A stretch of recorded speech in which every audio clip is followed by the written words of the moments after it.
Young Adult Podcast. Oh, welcome to podcast 138, everybody! Whoa! And super excited about our guest today. And so I want to start off by saying this. Pastor Aaron is he's just avoiding his responsibilities. He's being lazy. He's gotten a big responsibility, though. A new big responsibility. Yes, absolutely. They had a baby girl. So Yeah. he's doing whatever a brand new father does. Well, you're the only one who can attest to what a brand new father does. And I'm going to be honest with you. You know what a brand new father does? What? They get bossed around by the brand new mother, and then they get in trouble for not being able to do things that's impossible for them to do. Like, can you get up in the middle of the night with her?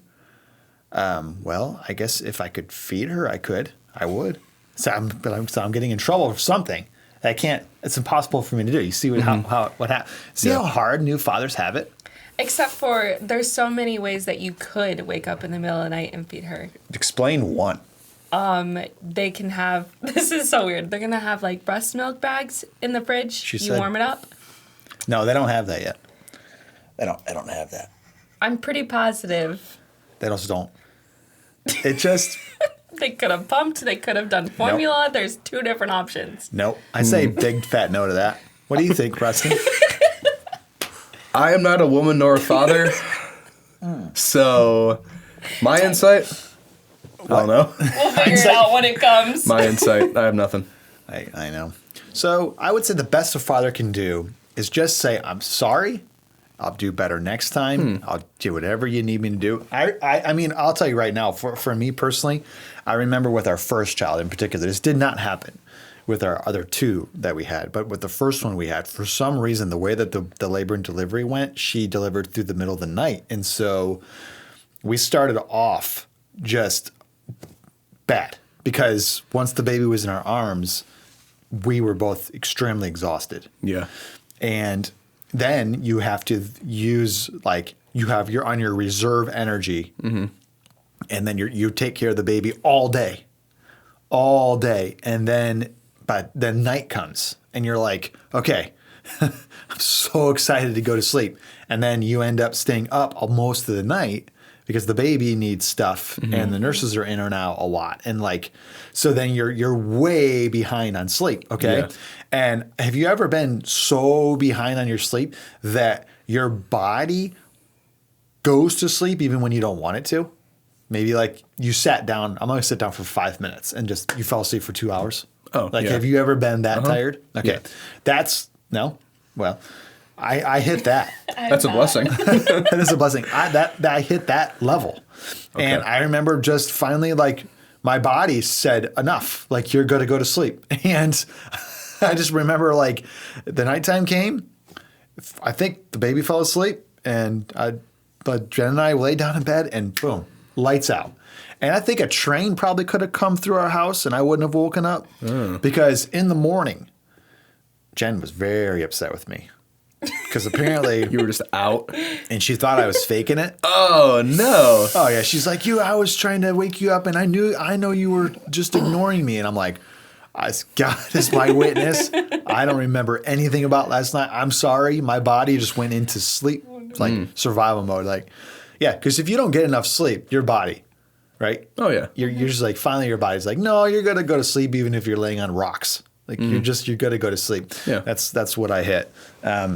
Here's let's get on to let's get into our Lions picks, shall we? Yep. Enough of this nonsense. Yep. And I just realized something too. You guys don't even know the topic yet today. No. We don't. So I'm going to spring it on you. I'm sorry about that. It's okay. It's okay. All right. I got some notes on my phone. So sorry, I meant to discuss it with you before we started. and anyway. It's all good. All right. Did you guys have in your mind what you thought the Lions game outcome was going to be like versus the Rams last week? I thought they would win. Okay. I thought that Matthew Stafford would come with all the rage to win. And lose. Yeah. He did come with all the rage, too. It was All his the revenge game. It was. And didn't get his revenge. Oh, poor Maddie. Imagine a Super how Bowl, it's mad okay. he is right now. at home, like how mad he is that he lost to the Lions Again. the second time. You know, it's funny. When it comes to Matthew Stafford and the Lions, it's just straight losses. Whether he's playing for us or against us, it's just true. loss. Just loss. Just true. loss. So, did you think the Lions were going to win or lose, Preston? Yes, I thought they were going to win. My ESPN fantasy games prediction said the Lions were going to win, and so I selected them. In that fourth quarter, though, I didn't think they were going to come back. We were texting back and forth. We were. And I texted this to the group. It was just me, you, Pastor Aaron, Jason, And Nick. yeah. Yep. And I texted the group. I said, hey, guys, I was left out of that. Wow. you want to be in that group? It's the boys. I know, but like typically I'm in those. Do you want to be one of the boys, Kayla? I'm always one of the boys, and I feel left out. You know what? We've been leaving you out of stuff. And I don't know I'm why. a sports person. I know, and I apologize for that. All right, I really do. It's not on purpose at all. It's just it's accident. All right, so we're gonna include you in the text group next Sunday. I texted the group and I was like, hey guys, I think that's it. Game over. We just lost. Something happened. I can't remember what happened. Yeah. And then Jason responds back, dude, I think the Lions are gonna win. Why don't you bring all your Lions gear to work tomorrow? Give it to me because you're not a true fan. Yeah. I was like, oh, wow. Brutal. That was brutal. But we won. I thought we were going to win. We did win the game. Okay, so I've got this tally on the board. I'm 1-0. Pastor Aaron is 1-0. Fred is 1-0. Okay. And Aaron's now, dead, probably. Preston, you're 1-0. And Kayla, you're 1-0. All right. So I texted Pastor Aaron earlier, and I asked him for his pick. Now, he has not responded. Okay. So we'll see what happens with that. Okay. I'm going to text Fred. This is what we do. During the podcast live, we text Fred. Okay. And then hopefully by the time we're done recording, he's responded and we give his pick. All right, so I'm going to text Fred. I'm going to say, hey, Fred, what's your Lions prediction versus the Bucks? Mm-hmm. All right. Tampa Bay. The Yep. Buccaneers? Yep. Why do you Yeah. call them the Bucks? That's like shorter. Less syllables. The Bucks. All right. So let's go ahead and pick for the Bucks. All right. We'll start with Preston. Win or lose, man. buddy. Tampa's offense was really good on Sunday. Baker Mayfield threw 4 touchdowns. That's true. They have a great defense. Some of their, I think 3 key guys might be out this week Yeah. because of injury. Lions looked sloppy. They looked rusty. Is it in Tampa? Nope. It's in Detroit. 1 p.m. Lions are favored. I think I'm going to take the Lions, but it's going to be very close. It's going to be 31-27 Detroit football Lions. I saw the early line. They give the line. Okay. Mm-hmm. You know what the line is? Okay. So you can look at the games on your ESPN app, and they'll give their the line prediction. So the bigger the number, then that towards a team, then the more dominant they think that team will be. Yeah. Okay. So versus the Buccaneers, it was like the line was like 3.5 to 4.5. So they thought the Lions would either win by 3.5 points or 4.5 points. So as it kind of got closer to the game, the line got bigger. So that meant they thought the Lions were a much stronger team. Did you see the line versus the Buccaneers? I did not. 7. Whoa. And that's really surprised me. Really? Yes. That's big. Really surprised me. That's it. Yeah. That's That's a huge line. that Yeah. tells me the Lions are going to dominate. But I'm like, I don't think That's so. not gonna happen. that line felt like it was a Vegas trying to get their money back. Yeah. Because -7, that's a big line. Yeah. So you think the Lions will win? Very close. 31-27. Okay, so that's 4. Am I supposed to say the score too? No. I was like, I'm not very good with that one. I think the Lions will win. That's my prediction. That's your prediction? All right. Oh, I got a text message here. Who's that from? Oh, boy. Is it from? No, nothing. That's a bum. All right. Brutal. I think, my gosh, this is a hard one because the Lions are coming off that emotional game versus Matthew Stafford. That's always an emotional roller coaster ride when Matthew Yeah. Stafford comes to Yeah. town. I feel for Jared Goff. Yeah. He's got to face Sean McVay, Matt Stafford. It's awkward. That's a big emotional game. I think, my goodness. But you don't think they're going to be like relieved that they have already dealt with that emotion and they're going to come in even hyper? I agree with you. I think they're going to be pretty hyped. I I think a lot of the monkeys off their back. Yeah. Yeah. I think they're going to play looser, play more free. I think they're going to figure some things out. I think our offense is going to be a lot better. I will say this: the Commanders, who the Buccaneers played last week, they ran the ball all over them and scored some points. So I don't think the defense for the Buccaneers is all that great. And so yeah, I'm going to predict a Lions victory. Yeah. Okay. Lions victory. Down the field and gain, a Lions victory. It's the Lions song that they sing after every touchdown. Forward down the field. A Lions team that will not yield. I don't know. And when the blue and silver wave. No. I really okay. don't know. I really A don't lot know. of people hate that song. I don't like it, but it's funny. So I hate I'll it sing when they were like 0-16, they'd be down 21-0, and then they finally score a touchdown, and then all of a sudden the That song guy would would sing. come out with the and you're hard like, hat. yeah, you're like, Forward. stop I singing saw a this video song. of that. Do they still sing that song at the Yes. games? Yeah, Really? yeah. If you listen closely at the TV broadcast, you can hear it in the background, and it's the same guy in the hard hat and the black It's the jersey same guy. singing. Yep. I saw that video literally awesome. yesterday. a good It's really video. funny. Okay, so I want to just talk about being used by God. Being used by God. When you think about being used by God, like you are going to be used by God to do something. Like, wrap your brain around this. Do you ever feel like sometimes you're like, God's gonna get it done, or God's gonna do something? Did you ever have that thought, like God's gonna get it done if I simply just pray and have no action? You ever think that? I don't know. I think action's pretty important. So like an example would be like, Lord, I pray that teenagers come to our youth group tonight. Do you think the Lord is just going to flood in teenagers to the youth group without you doing anything? Or is that how the Lord's going to answer that prayer? Or is it in your mind, or you're more like, I know I'm praying for this prayer, but also, Lord, I feel like you've asked me to go out into the highways, hedges, the byways, and to implore your people to come in. Yeah.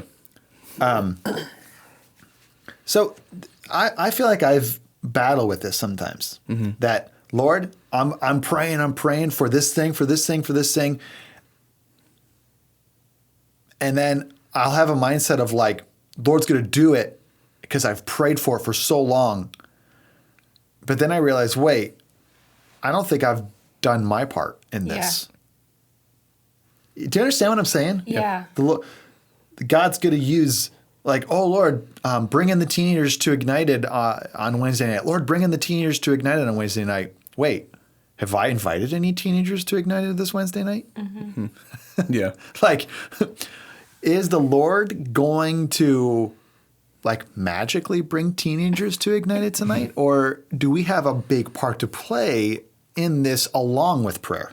Do you understand? Do you understand Yes. this like, it's like a Christian lifestyle discussion. Yeah. Are we simply just prayer warriors, or are we prayer warriors plus something else in the process of getting things done? Yeah, I think obviously the Lord can move however he wants to and however he's going to, so he could, but I think most of the time there's some steps we have to take too. There's some actions we have to take. Like the example you used, I mean, Lord can bring in a bunch of teenagers, but most of the time, we have to play our part in it too. We actually have to go out and invite those teenagers, spread the word about church. Okay. Well, I think there's two sides to it. If I feel like the Lord knows if we can have action on it or not. So, like, for instance, like us doing these prayer meetings for like political leaders in the election year. Yeah, we are as a church. Let's just Yeah. let everybody know. 11:30 to 12:15 every single Wednesday, all the way through October. We've invited the church out to come and pray for the upcoming election for the church, even a Cornerstone Church. Yeah. And we want unity, and we want, men and women of God in office. Yeah. So, like, for that one, for instance, can we really make actions towards that other than voting? I agree with you. So- Can we? How much can we actually do? Yeah. How much can we actually do other than pray and vote? Like, And say something from the pulpit and use our leadership to influence others to vote biblical values. Yeah. correct. Right? Correct. Or like the Ignited example. I think simply we're in youth group. So it's our job, kind of, but like what we're called to is to go out to the highways, the byways, and invite teens in and press into their lives. And that is by going to football games and letting them know we're here for them, or going bus ministry-wise, knocking on their door. Yeah, knocking on their door. Knocking on their door and inviting them in, because teenagers nowadays are not coming anywhere unless they're invited. Yeah. And it's just like a rejection thing that they deal with. No, So we can't just simply pray about it. We have to have the action behind it. And the Bible says in, I think it's Galatians chapter 5, that Paul says that the spirit and the flesh are kind of at war with each other. So like, big example would be, do you ever just feel like you've got to go do this thing? It's a good work. You've got to go do it. But the flesh is like, they don't deserve it. I'm tired.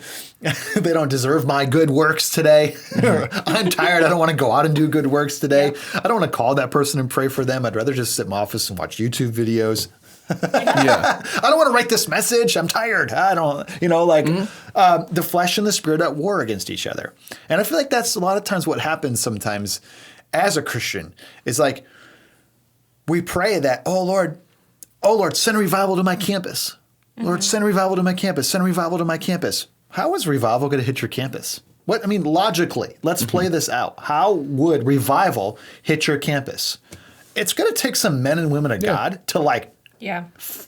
rise up and do something. Yeah. Do something. Like, what do you mean do something? I mean, like maybe get a megaphone and start preaching in the, quad. Yeah. Right? Sharing your faith with as many people as you can in individual conversations until so many are saved that the good news is really spreading. It's going to take action, and it's going to take you to fight the flesh to get out there and do something like that. Like if all I ever did was pray for revival for my campus, but never actually do action to start revival for my campus, will revival take place on my campus? I don't think so. Probably not. Or will it be like this? My prayers will get answered by me and other people taking action and being motivated and inspired to do something, right? Correct. Yeah.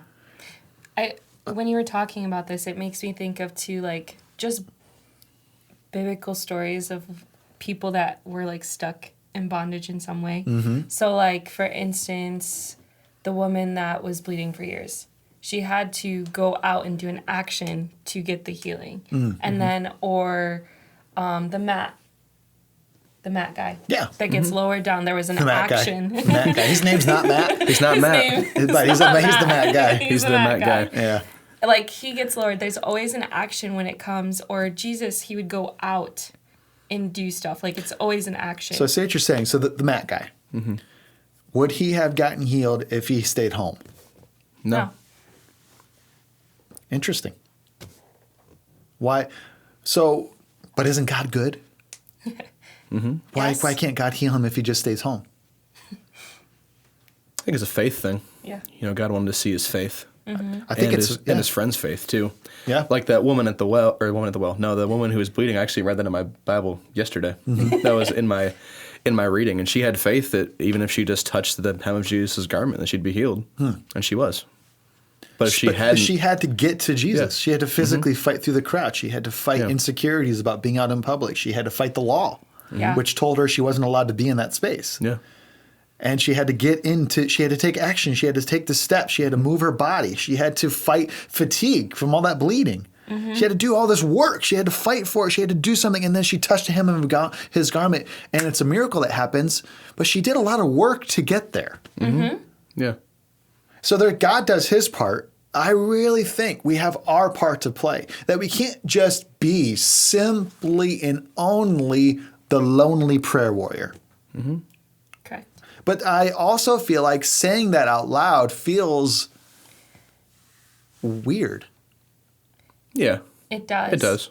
It really does. And I think that's because some people, well, it's very like Christian culture to be like, have you prayed about it? Yeah. Have you? Or I'll pray for you. I'll pray for you. You're lonely?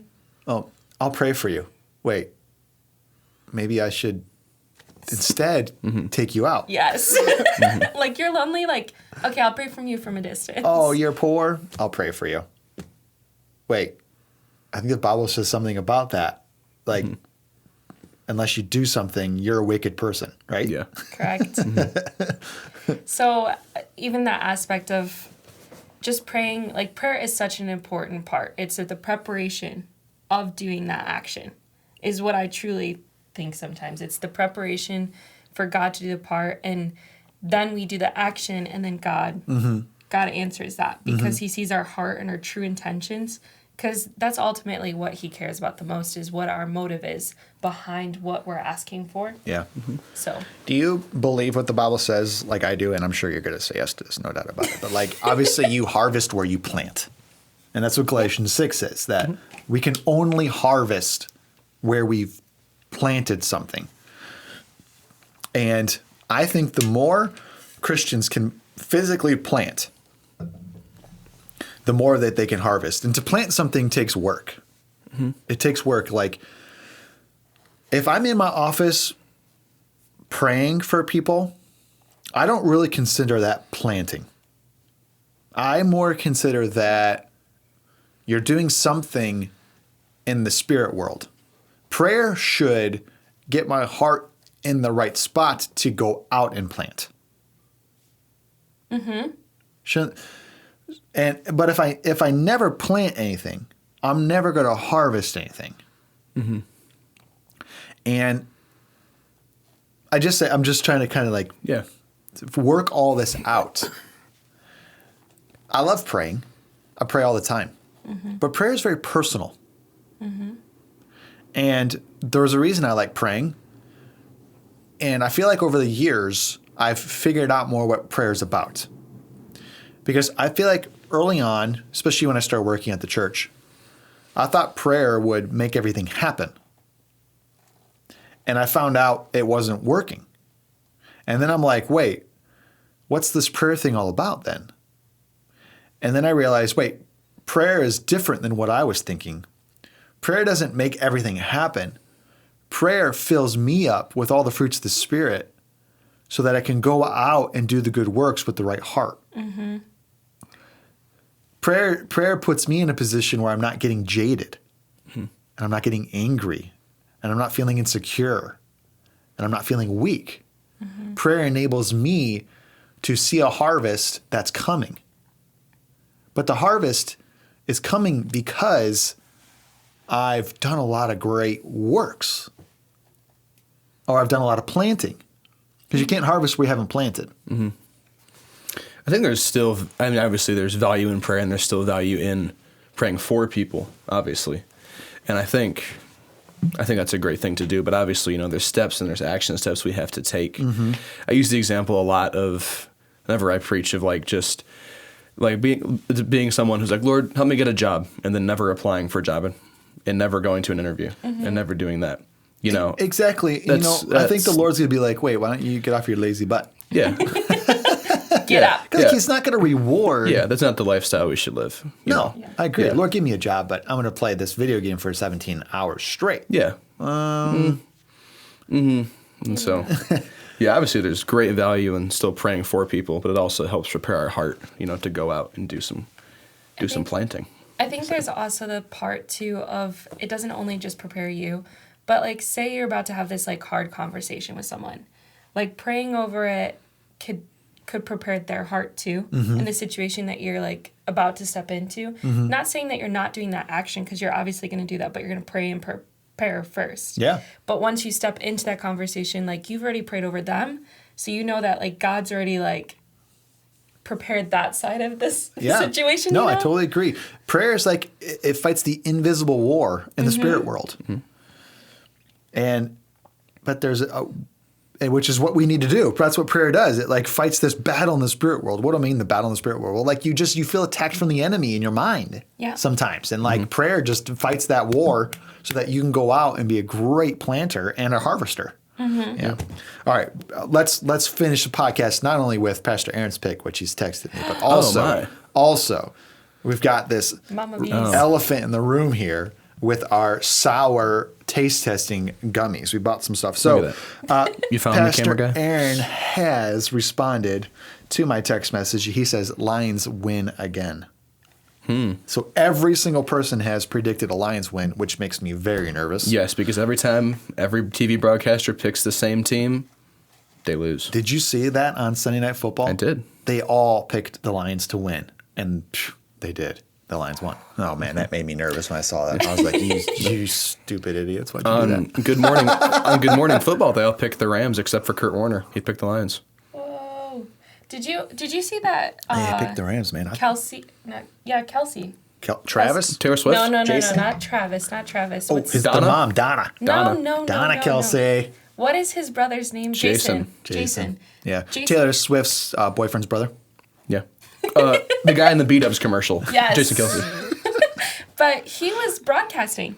I didn't realize that he was going to. Yeah, he was on Sunday Night Football, the pregame show. Yes. Wow. So I didn't know that. Or that way. Monday Night Football. I'm sorry. That's cool. Yeah. That's cool. All right, tell us a little bit about this, Kayla, because you bought these online, right? Yeah, I bought them off TikTok Shop. Oh, What? I wouldn't have put that in my mouth if I knew it was from TikTok Shop. What is? I've never even heard of TikTok. Oh man! So a lot of people it's like really cheap junk from China.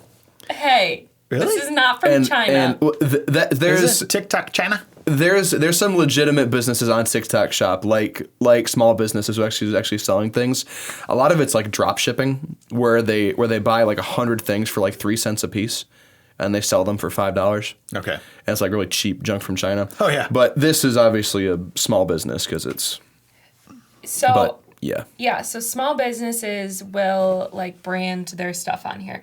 And like it's all the rage to get sour stuff. And we know this because because our kids love sour stuff. Yeah, Like, I we love sour it. stuff. So This is Mama V's. Mama V's. And it's blue raspberry gushers. And you can see like all of this stuff. Yeah. That's all the sour stuff. It's hard. It's probably going to be hard to see on candy, but the gummy is red. It's like a red ball. Mm-hmm. And then there's all that blue. It looks like sugar. Mm-hmm. That's the sour stuff.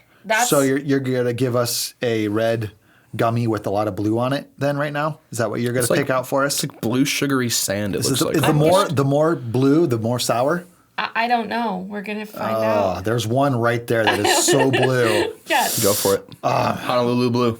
Oh my gosh. All right. Then there's another one in there. Look at all that on there. I don't know if you can see all that on there in the camera or not. Oh my gosh. So this is apparently like super sour. This is, we can all one at a time. Yeah, I just really want all this sour stuff. All right. I'm going to go first, I guess. I believe in you. All right. You do? I do. Thank you. I believe in your ability to eat this sour candy. Cheers. Sorry if Cheers. it sounds gross in the microphone. Whoa. I didn't realize it was full of stuff. It's gushers. I really like that. You know what? That was delicious. Can I have another one? Mm-hmm. You know what? Oh, what the? I'm going to do 2 at a time. And that was less sour than I thought it was going to be. And I'm sorry if it sounds gross in the microphone. My mouth is watering like crazy right now. Sour stuff on my pants. How much sour red one this time? I don't think the color matters. They're just gushers. Oh, that's delicious. You know what? We did those other sour Hard Rock. It was like sour hard candy that you sucked on, like a big warhead style thing. Yeah. That was so sour. This is not as bad. This is not as bad as that. I didn't even think it was that sour. The hard candy? Really? It Yeah. wasn't sour. What? I think these are more sour. Oh my goodness. Yeah. Maybe I got like one that was like like extra coated accidentally or something because Maybe. I put it in my mouth and it was so sour. It tasted like poison. Whoa. Like my Yeah. it was terrible. I was like, oh, I hate this so much. It didn't taste good. That's Mama super V's, not delicious. Like if you like sour stuff, TikTok shop Mama V's. TikTok.shop. Not sponsored. Mama V's. We're trying to get sponsors. So yeah, Candies Got any in made mind? with it's kind of a love. joke. Nike, sponsor the podcast. Yeah, exactly. Please.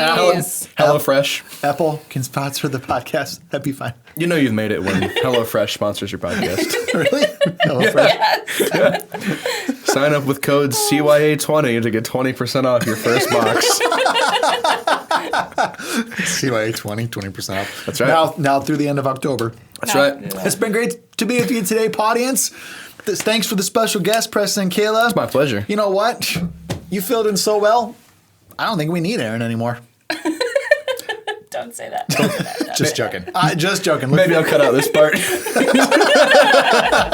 Bye. Youth and Young Adult Podcast.